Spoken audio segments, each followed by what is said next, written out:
जाडर बोबला जिल्हा परिषद गटात अजित पवार गटाचा झेंडा सावित्री रवी पाटील 2004 मतांनी विजयी. भाजपाची गणितं कोसळली.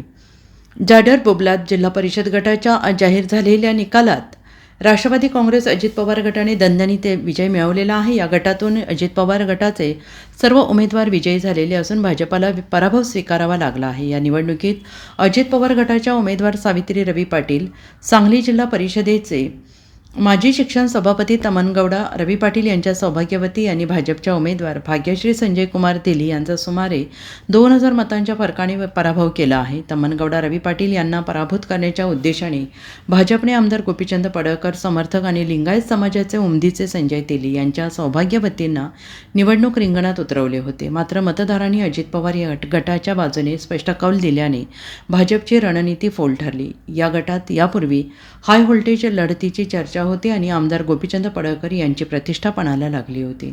स्थानिक विकास कामे, संघटनात्मक ताकद आणि मतदारांशी असलेला थेट संपर्क यामुळे हा विजय मिळाल्याचं बोललं जात आहे.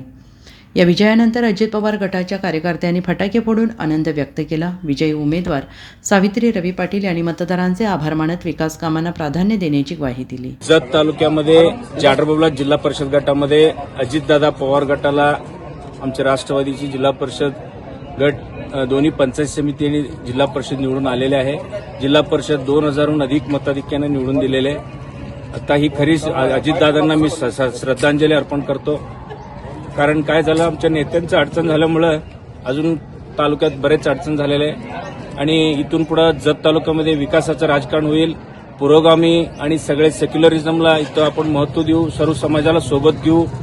खोटं आणि ढोबळ आणि गबाळ आश्वासन न देता लोकांना, गावगाड्यातील शेतकरी असतील, सर्व घटकांना, शिक्षक, विद्यार्थी, पालक, सगळं आरोग्य सुविधा असतील, जिल्हा परिषद माध्यमातून 9च्या 9 गटात सगळीकडे एकदम चांगलं काम करू.